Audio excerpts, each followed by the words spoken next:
kegiatan, aktivitas, usia yang Allah Subhanahu wa taala karuniakan kepada kita, kita gunakan untuk menuntut ilmu.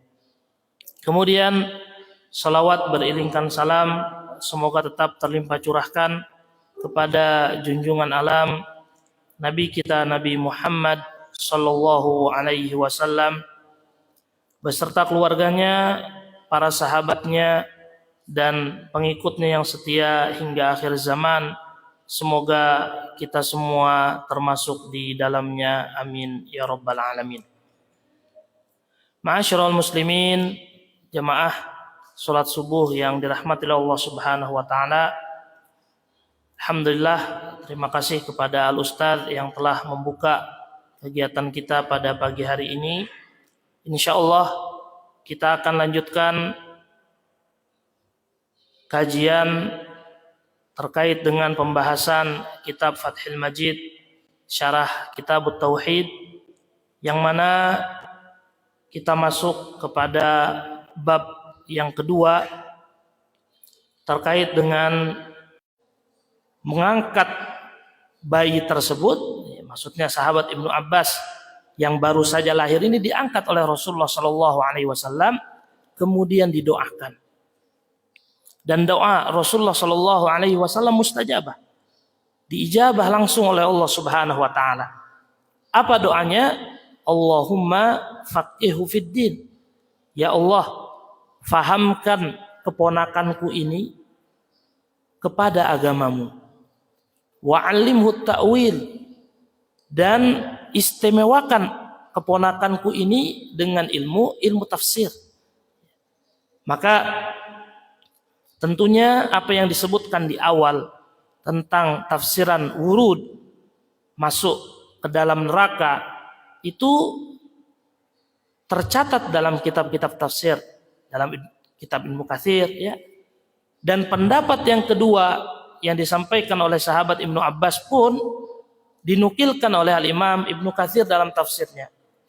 Yang dimaksud dengan warid di sini bukan masuk, tetapi dalam bahasa Arab muradifnya marra yamurru, yaitu melewati. Dan wallahu taala a'lam, ma'asyiral muslimin rahimani wa rahimakumullah. Dengan kita insyaallah akan mengkaji bab yang amat agung ini terkait dengan keutamaan mereka yang benar-benar mentauhidkan Allah Subhanahu wa taala. Mereka masuk surga tanpa hisab, tanpa azab.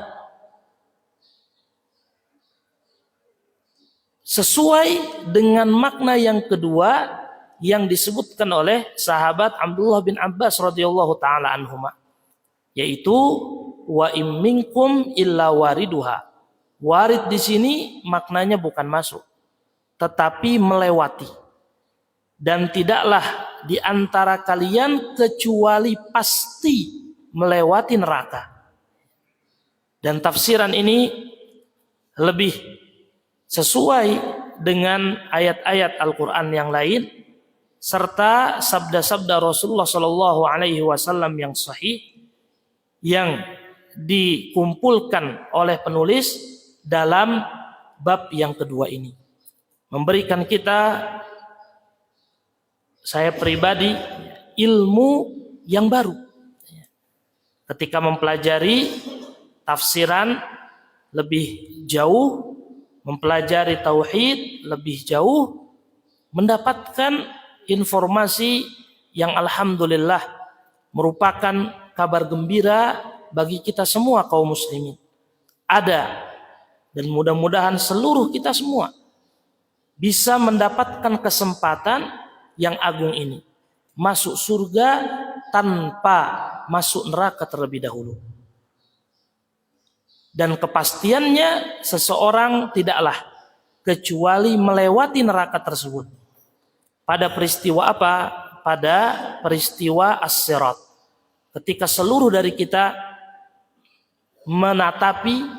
menapaki salah satu fase akhirat, yaitu sirat, melewati jembatan. yang mana jembatan tersebut berada di punggung neraka. Ada di antara manusia yang melewatinya secepat kilat. Ada di antara manusia yang melewatinya dengan berlari. Ada di antara manusia yang melewatinya dengan berjalan. Ada di antara manusia yang melewatinya dengan merangkak. Dan ada di antara manusia yang ketika menapaki fase sirat ini terpeleset dan masuk ke dalam neraka, wal'iyadzubillah. Ma'asyiral muslimin, jamaah salat subuh yang dirahmati Allah Subhanahu wa taala, maka tentu ya tidak bisa dipungkiri, mungkin di antara para jemaah ada yang mengambil pendapat tafsiran yang pertama, dan itu sah-sah saja. Ya. Ada landasannya, dan bahkan saya sebutkan tadi itu pendapat seorang guru ustadz saya yang mengajar tafsir di bangku SMA, dan itu menjadi pendapatnya, tidak mengapa. Tapi ketika kita mengetahui ada pendapat yang lain, dan wallahu ta'ala alam pendapat tersebut lebih memotivasi, lebih menandakan besarnya kasih sayang Allah Subhanahu wa taala kepada orang-orang yang beriman. Aplikasi atau konsekuensi dari sayangnya Allah Subhanahu wa taala kepada orang-orang yang beriman yang paling tinggi darinya adalah menghindarkan orang-orang yang beriman dari siksa neraka. Dan siksa neraka ini, ma'asyiral muslimin, amatlah pedih. Bayangkan Rasulullah Shallallahu Alaihi Wasallam memberikan permisalan kepada kita tentang kadar api neraka tersebut. Kata beliau Shallallahu Alaihi Wasallam, inna narad dunya sab'ina di'fan atau inna narul akhirah sab'ina di'fan min narid dunya. Kata beliau sallallahu alaihi wasallam, fima makna, sesungguhnya api neraka itu 70 kali lipat dibanding api dunia. Dan sekarang kita masih bisa melihat dengan jelas api dunia tersebut. Kurang tahu kalau misalkan kompor gas diganti listrik. Mungkin nggak kelihatan apinya, Ustaz ya. Tapi mudah-mudahan tidak. Kalau sekarang kita bisa melihat itu api, ya.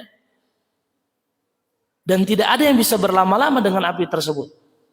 Nggak ada misalkan orang mau kemana hari Ahad ini, mau main-main sama api. Nggak ada. Terbakar. Dan bekas dari bakar itu kadang tidak hilang. Itu api dunia yang 1/70 dari api akhirat. Bagaimana dengan api akhirat? Ya, dengan neraka. Wal'iyadzubillah. Ya, siksaan yang disampaikan oleh Rasulullah Shallallahu Alaihi Wasallam tentang pamannya, ketika memakai sandal alas kaki di neraka yang mendidih ubun-ubun kepalanya. Bagaimana? Ya, Pak, Bu, kalau misalkan selama hidup saya memiliki kesalahan kepada Bapak, tolong maafkan ya. Semua kesalahan saya. Oh ya sudah saya ikhlaskan semua kesalahan Bapak. Itu cukup. Kalau terkait dengan barang, kita kembalikan barangnya. Mungkin kita pernah mengambil barang orang lain, ya, dengan tanpa seizinnya. Na'udzubillah, mungkin ada di antara manusia mencuri, ya, atau mencuri yang tidak kasat mata, ya, korupsi, suap dan lain sebagainya. Ini ya kemaksiatan yang ketika seseorang wafat masih menanggung dosa-dosa tersebut, terhalang baginya mendapatkan keistimewaan ini, ma'asyiral muslimin. Maka ini ranah kita semua untuk introspeksi diri. Tidak ada yang mengetahui diri kita kecuali Allah Subhanahu wa taala dan diri kita sendiri.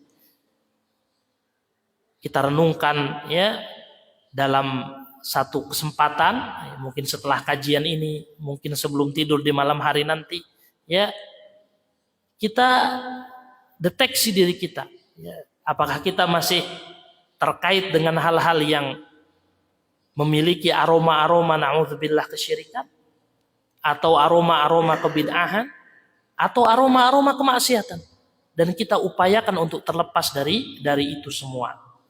Qala al-musannif rahimahullahu taala, akhirnya penulis menyebutkan satu ayat yang mengawali bab ini dengan sosok bapaknya para nabi dan rasul. Seorang nabi yang mulia, seorang yang disebutkan oleh Allah Subhanahu wa taala dalam firman-Nya, di antara perangai-perangai, syarat-syarat yang mendapatkan kemuliaan masuk surga tanpa hisab dan tanpa azab. Siapa beliau? Nabi Ibrahim alaihissalam, yang juga merupakan kakek dari Nabi Muhammad sallallahu alaihi wasallam. Karena Nabi Muhammad lahir dari keturunan Nabi Ismail alaihissalam, yang merupakan salah satu anak dari Nabi Ibrahim alaihissalam. Dan mengapa beliau disebut sebagai bapaknya para nabi dan rasul? Yang mana sudah barang tentu kalau bapaknya manusia Nabi Adam alaihissalam, ya. Yang sudah pasti berarti beliau bapaknya para nabi dan rasul juga gitu. Tapi mengapa Nabi Ibrahim yang dikenal dengan bapaknya nabi dan rasul? Karena setelah Nabi Adam alaihissalam, Nabi Ibrahimlah nabi yang dari keturunannya banyak diangkat dan diutus oleh Allah Subhanahu wa taala sebagai nabi dan rasul. Khususnya dari keturunan Nabi Ishak alaihi salam, yang mana dari keturunan beliau diangkatlah nabi-nabi dan rasul-rasul yang diutus kepada Bani Israel. Di sini Allah Subhanahu wa taala berfirman dalam surat An-Nahl ayat 120. Inna Ibrahim kana ummatan qanitan lillah hanifan walam yaku minal musyrikin. Sesungguhnya kata Allah Subhanahu wa taala, Ibrahim, Nabi Ibrahim alaihi salam, kana ummah, beliau adalah sosok umat, qanitan lillah. Qanit dari asal kata kunut, artinya taat kepada Allah Subhanahu wa taala. Hanifan, lurus, istiqomah di atas ketaatan kepada Allah. Walam yaku minal musyrikin, dan tidak termasuk orang-orang sekelompok